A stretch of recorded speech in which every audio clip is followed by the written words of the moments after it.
Hi, I'm Laurie. I work in a primary school. So how many of you are in primary? Yay, there's some primary people here. I was sitting here thinking, oh, they're all high school teachers. So there's not going to be any relevance to what I'm saying. So I'm really happy to see that that you're here. Over my course of my teaching career, I've taught Mandarin Chinese from kindergarten, from prep to grade 10. I've taught violin to whole class groups of prep students with bows, classroom music, spiritual development to a bunch of grade 9 boys who did not want to learn. At primary school classroom teaching, I've taught prep, grade 3, grade 4, grade 5. And now they've moved me into the library and said, you're going to be a teacher librarian. And I've just gone, but I'm not a teacher librarian. So they've given me a fancy title, Innovation and Information Coordinator. So my role is I get to teach everyone from kindy and to grade 6 at my school, my primary campus. And I get to do digital technologies with them, and I get to do information literacy, critical literacy, digital literacy, all of those sorts of things from kindy to. So it's a lot of fun. So I've had a lot of fun developing OneNote with my teams on the primary campus. I've got into Minecraft education the last couple of years and absolutely obsessed with it. Student agency is what I'm talking about today, and reinventing primary libraries. When they said you're going to be a teacher librarian, I went, I'd better start doing some reading about this. So that's me. So first of all, talking about student agency in a primary context, we're an IB school, so we do the PYP at our school. And student agency and inquiry learning, project-based learning, all of that stuff is really big at St John's. So looking at what student agency is, I like to think of it as, I found this definition online, but the key words I think in there are like meaningful and relevant to the students, driven by their interests, is self-initiated, there's appropriate guidance, and students have a voice and they have a choice in how they learn. So working with students as giving them some ideas to contribute to their learning, particularly I think primary school students, rather than saying this is what we're learning, how about saying we have to reach this is the end point, this is what we need you to know, we need you to know about these things, how are we going to get there, how are we going to, what sorts of activities, and how are you going to give evidence of your learning. So when you're thinking about student agency, what's the learner doing in a classroom that has really obvious student agency? Well, the students are engaged in all aspects of the learning. So thinking about planning, they're thinking about modifying, creating the activities as we go, and it's very fluid and very flexible. They're actively engaged in discussion, questioning, and being self-directed in their creativity. And it's also by being not passive. Students are more active in their learning. Applying their understanding of concepts, not just answering questions about it, but actually getting in and doing creative and building things. Making connections with the real world, having an active voice,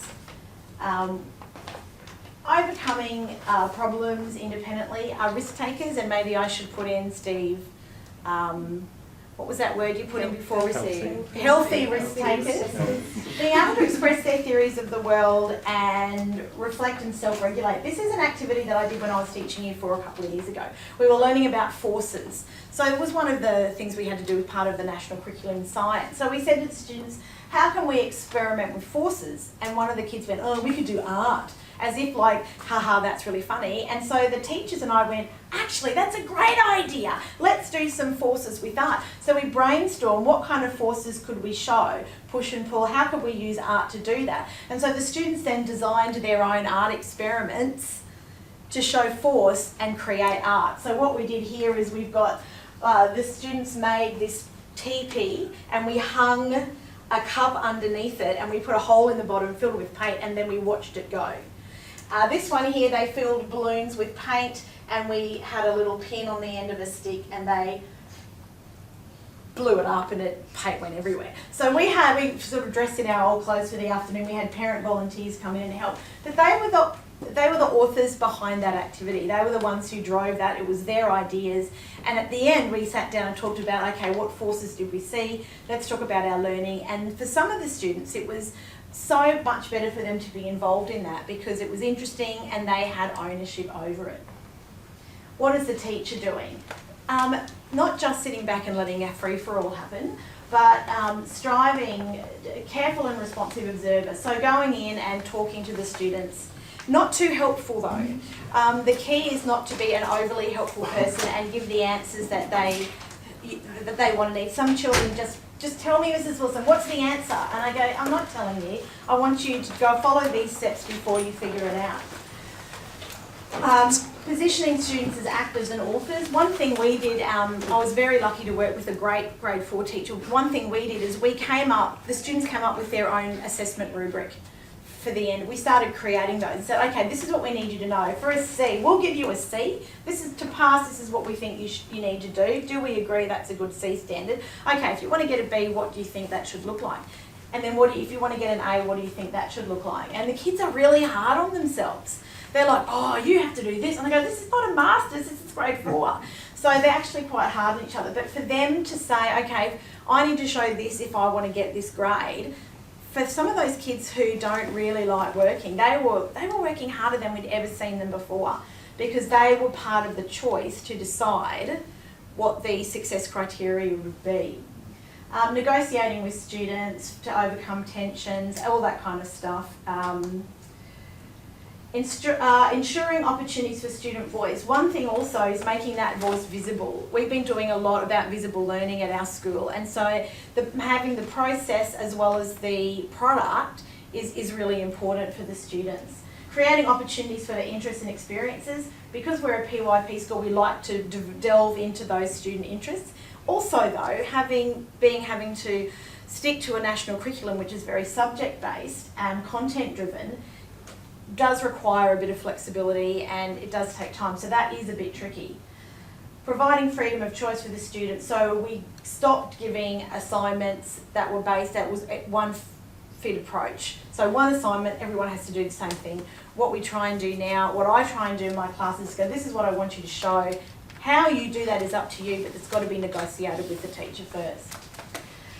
Creating opportunities for students to make their plans a reality, that's an example of our forces art. You know, this is what you want to do. Okay, let's do it. It required us to go and find all the materials and to curate that experience, but the kids really benefited as a result of it. Providing scaffolding, and I'll show you an example of that later, and highlighting students making responsible decisions. So always taking the, always showing off, this is really good, this is what I want to see in others. Modelling risk-taking behaviour. This is a really interesting activity here. We were doing a health unit on the brain and making good decisions and healthy decisions. So we actually got lamb's brains and we double bagged them and just gave them out to the students. This is grade 4. You should hear the screams. Okay, we're just going to give you something. It was a provocation. We put it out. What do you think? And it was like, oh my God, that's disgusting. What is it? We had all sorts of things that they thought it was, and eventually someone said that's a brain, and then it was, is it a human brain? And we had just gone, no, it's not a human brain. You think about the size of your head, the size of that brain, it's clearly not a human brain. But then we got in talking to them about, okay, what's happening in there? It's just a piece of meat, but what happens in that brain? Oh, and then we started talking about all those things that are happening in the brain, and then they were just off. They were such a good way to start the unit. They were off and they were really into it, and they were keen to learn more about the brain because they'd actually sort of had a look at it and sort of poked it with their fingers. Celebrating, hang on, where am I? Supporting a growth mindset. I've got that down there. And documents and celebrates learning. That's another one. So what we did is when we did this, what do you think it is? We got them to sort of draw a picture of it using the butcher's paper. We use a lot of butcher's paper, document what it is, and then put it up on the wall so that it, not just the final product of our learning is up on the wall, but the process and how we think about it.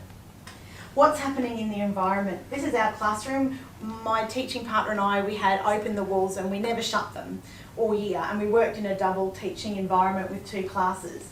That provided so much more space, just having that, there was, you know, the space you get between the walls and the chairs. Once that's all gone, we just seem to be able to make more space than simply taking the walls down, you would think. It just opened it up. We have trays that we use. The kids can work on the floor. We went and got low IKEA tables, the bed trays, pillows. Students could work wherever they liked. So this was really good for promoting collaboration and interaction. It was really flexible. And we still had all those desks, but what it meant though was that we could have, instead of calling them desks and this is your spot, this is a pod. And so for maths, you're in this pod. For English, you're in this pod. And we were able then to work and not stream them, but we could have, I could sit down with a group that struggled, or I could sit down with a group to extend them. And it was from both classes, and it was just like one big class. So that's what the environment should be like.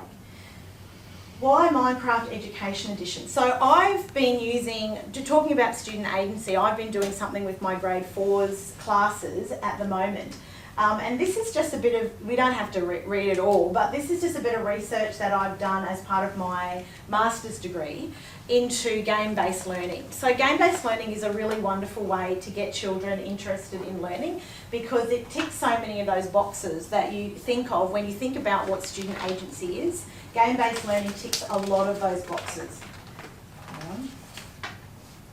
It's meaningful, it's relevant, it's their interest, it's self-initiated, all of those things it ticks. So there's just a few quotes there.